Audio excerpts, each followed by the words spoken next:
Hello everybody, I am Randall and tonight I'm going to make two cocktails for you. The first, seen as an aperitif, is going to be the Kir or Kir Royale, depending on how you're making it.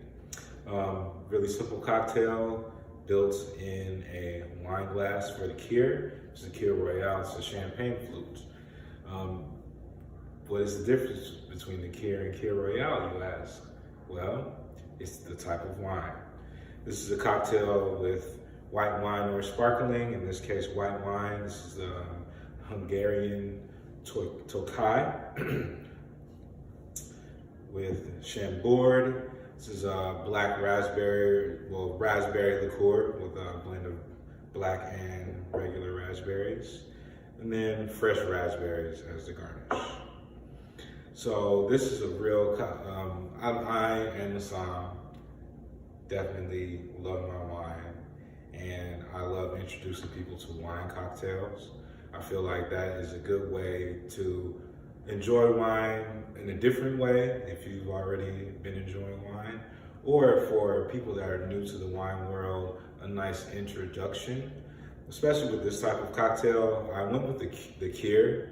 I normally drink a Kir Royale, but I went with the Kir because I got a white wine that is dry, yet has a very soft flavor profile to go with the Chambord. And so it's gonna have more sweetness than tartness because raspberry is a very tart, fruit. And so I'm just like really easing on that tartness to make it a lot more approachable for someone who may not have had this before. Now, if you're really into tart flavor profile, definitely go for the Kir Royale.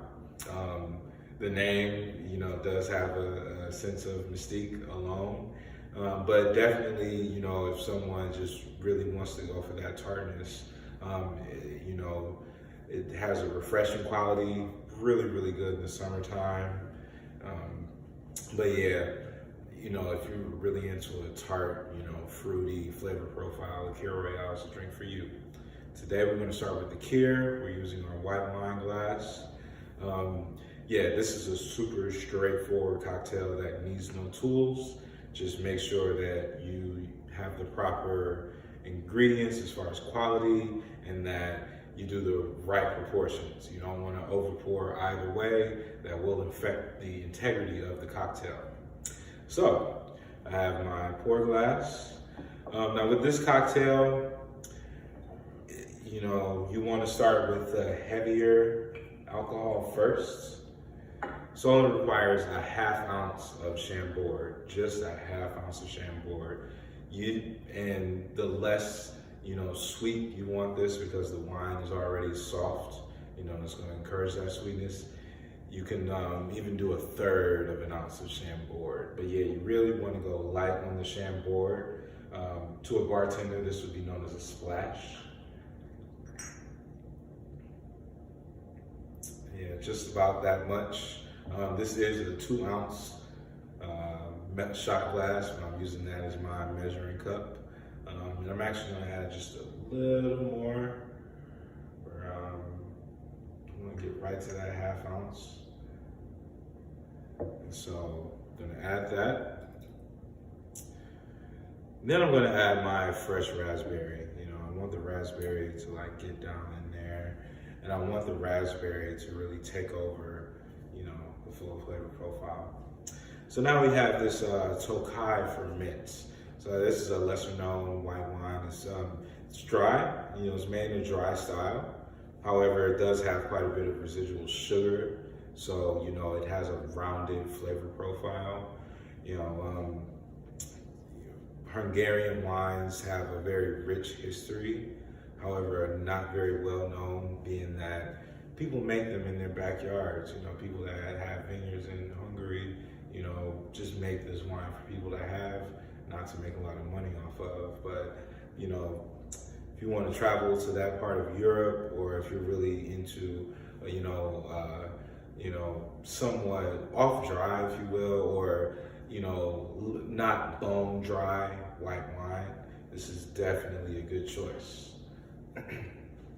And so now I've added my ½ ounce of Chambord. I'm just going to add So cocktails are usually 6 to 8 ounces. I'm gonna make this cocktail about 7 ounces. Well, actually, I'm gonna make it about 6 ounces. When you pour in a wine cocktail, you don't want to over pour in the glass. You want to pour it just to the level of where the glass tapers.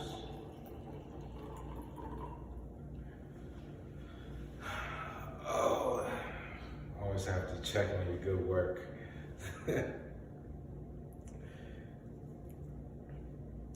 And now what I'm gonna do, since I already based it with my raspberry, I'm gonna add one more raspberry because I really like the tart aspect.